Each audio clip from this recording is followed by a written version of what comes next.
This podcast contains paid advertisements, but more on that later. Welcome to the O'Connor Bootstrap Podcast, where I discuss how you can grow your business by the bootstraps. This applies to all entrepreneurs, from the person just starting up to the one that is already well established. My goal is to help you grow. I am your host, Isaiah O'Connor. So today I'm going to start off with my sponsor, Audible. It's audible.com, link in the description below. What is Audible? Audible is audiobooks. People read books, you get to listen to them. It's great if you're really busy. I've got the podcast, attempting to try to keep up on the blog. I've got a 6-year-old and a 3-year-old boy stuck home because of coronavirus, and trying to run a balloon business, and plan for my comeback here coming up soon. And I picked up another job planting trees in the meantime to make ends meet until I can reopen my business. I've got a lot on my hands. I don't have a lot of time to sit and read. But you know I do have a lot of? Time driving in my car and time walking around and planting trees. I can listen to things. So that means I can listen to my books. So if you're really busy, don't have time to read, but you want to read and consume books, multimillionaires, multiple businessmen read a lot of books. It's very important to read. If you're an entrepreneur, if you're a business person, read. It will help you succeed. So this is the easy way to go. Go check them out. 30-day free trial, $14.95 after a month afterwards. Quite honestly, if I had the choice between Audible and Netflix, I'd take Audible. Just me. And if you cancel the account, you keep your audiobooks, you get 30% off of all additional purchases. You can exchange your audiobooks if you don't like it. You can swap it for free. Great customer service. You can cancel it anytime. You're not locked in. They're really great. So go check them out. They're amazing. Audible.com. So today is a follow-up on the last podcast, which I'm talking about quality control. Now, this is an area where I'm far from an expert on. I do have some understanding of what it is and how it works, but as a bootstrapper, as a guy who wears all the hats, who's the accountant and the balloon maker and the blogger and the podcaster and the accountant, all these things, it's not something that I usually completely think through. But it's obviously needed, and there's some small things you can do, some small steps you can ensure some level of quality control when you do your work. And as a bootstrapper, when you're first starting off, especially if you don't have any help, it's harder to pull off because you're going to be a little bit busy trying to figure everything else out. But it is something that you need to think about and try to incorporate into your business so that, again, you can remain consistent. And there's probably whole books, I haven't looked, but there's probably likely books on quality control. There's probably courses, there's lectures, there's quality control experts, companies. I mean, you can go really deep on this one, and there's just a cursory Google search showed multiple types of quality control. The way you interpret the data, the way you take checks. There's a lot to this subject, which I'm not even going to try to dig into and understand right now, but we'll touch on some basics. The first couple of basics I already kind of talked about. Templates. You work really hard, you proofread it, you make sure it's done really nice. You have a template, and that assures some level of quality, at least on the baseline. Controlling your schedule, another form of quality control as well, where you're controlling the quality of the regularity of your content to go out if you're a content creator. Now, templates work great for quality control purposes, to double check that you're pricing things correctly, to double check you've got the right inventory, all this stuff. So again, these are very useful tools. Another thing, which is something that I am, to be completely honest, really bad at, but I need to get better at, is creating checklists. Now, I don't know how many times I've gotten to an event, I'm ready to set up and build all the balloons, and I'm under the gun, time is of the essence, and I start working, and I realize I forgot one or two of the most important balloons, or the most important tool, or one thing that I need to make the whole thing work or come together, or I forget something at the office. I'm one of those people that I'd forget my head if it wasn't glued on type of thing. So I get too much thing going in my head.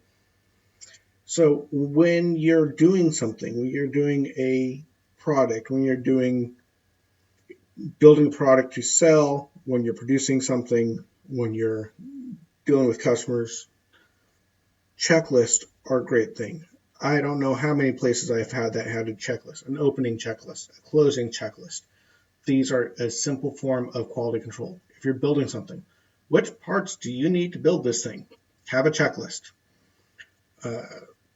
I'm still working on developing a balloon checklist that I can set what tools I need, what balloons I need, and have a quick and easy template to fill out. So when I get an order, I can write, I need these balloons, I need these tools, I need about this much time, and I have a list, and I can check off. Check, do I have this list? Check. Do I have this? Check. Pack, check, pack, check, pack, check, pack, check, pack. Pack everything down, make sure it's all checked off, and put it in. I have had some big events where I've had multiple events, 2-3 events within the same day or within 2 days of each other. I did make checklists. I did go through, made sure I had everything with each one, made sure I had everything organized and set and packed in order, and it saved me a lot of time and hassle. And that's just another basic level quality control. Quality control, if you have customer service, is customer reviews, asking for reviews. How do we do? How was your experience? This is a form of quality control for customer service.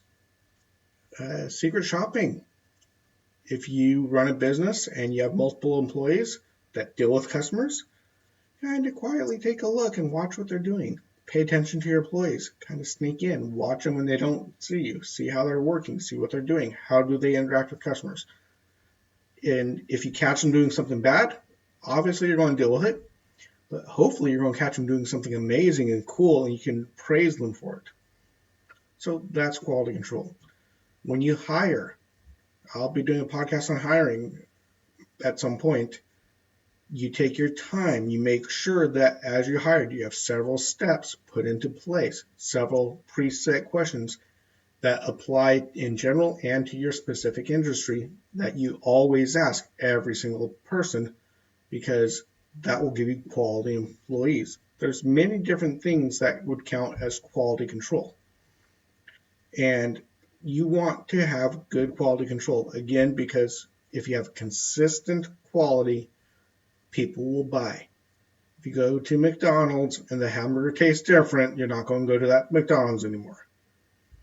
You're not going to go to that fast food place, that restaurant. If you go in to a shop in one city and it's beautiful, you go to shop in the next city and it looks like a bomb hit it, you probably won't be wondering why you're shopping at that shop. So you have to take quality control. You have to kind of watch what's going on. You have to make sure that you deliver a great product every time. And again, I'm just barely scratching the surface of this subject. There's not a huge amount I know from personal experience on it, because I don't have a huge business that has to do quality control checks.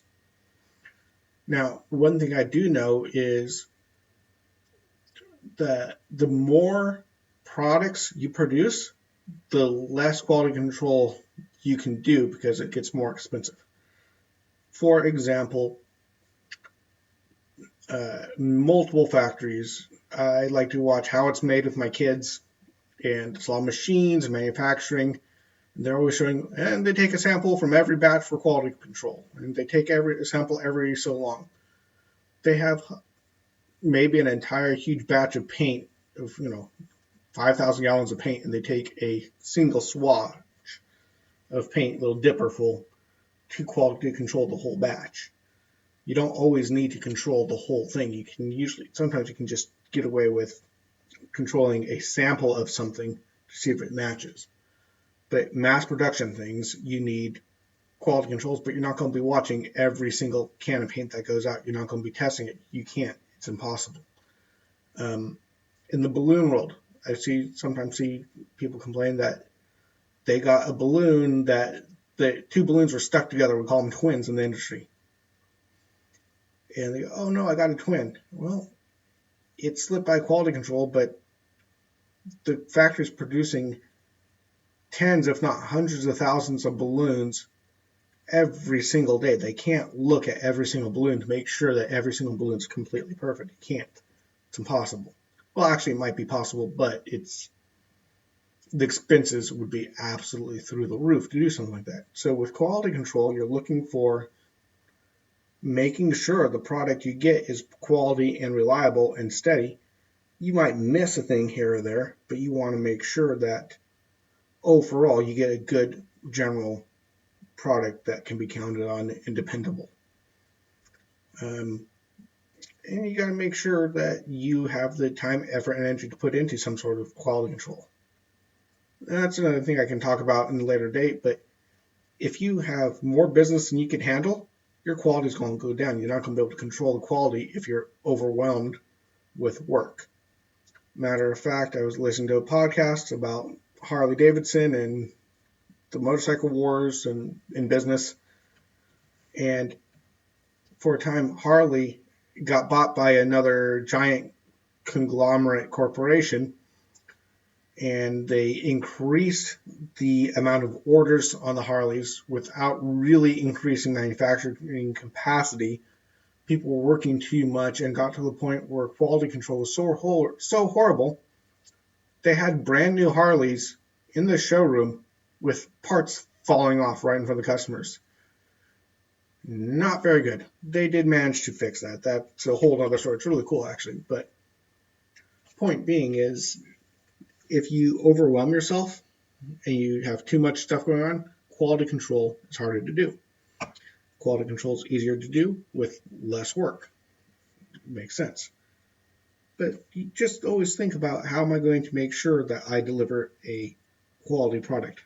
In my industry, what controls are there that can help me produce a great product every time? If I'm doing customer service, what controls are out there? Secret shoppers, how much does that cost to have a secret shopper come and look? That's a quality control. All these different things, and it's a huge subject. Like I said, it's a massive subject. I don't have a ghost of a prayer of tackling this subject probably at any time in the future. But step by step, restaurants, checking the temperature of all the stuff, make sure it's at the correct temperature. That's quality control. Each individual industry has their own different types of quality control. When you go into your industry, when you start up, look into your industry. See what other people are doing for quality control. Seeing how do people control to make things look good every time. What people do. How do they do it? What steps do they take to produce a great product every single time? So this is kind of an open-ended one, but it's just something to get you thinking about quality control, about this problem of making sure everything's great and at high quality. So anyway, that was a little bit of a quick one. I'm sorry there was a huge amount of information, but it's just something to get in your head of, what do I need to do to always deliver? It's just something to make you think. Anyway, y'all have a good day, and I'll talk to you next time. Bye-bye. Okay, just as a reminder, we do offer a free 1/2 hour, no obligation consultation. All you need to do is go to our website and contact us through there, or you can contact me directly at my O'Connor Bootstrap podcast Facebook group, or our Atheoz.com Facebook page as well. And if you would like to support this channel, the best thing you can do, of course, is to like and share and subscribe. That helps the most. Or you can check out one of our affiliate links. And of course, I do have a PayPal and a Patreon account, and the links will be in the description below. Thank you very much. You all have a good day. You have been listening to the O'Connor Bootstrap podcast and Atheoz Business Solutions podcast. For other podcasts, past episodes, and related blogs, please check out our website at www.atheoz.com. That is www.atheoz.com or atheoz.com. Until next time, I've been your friendly neighborhood entrepreneur, Isaiah O'Connor.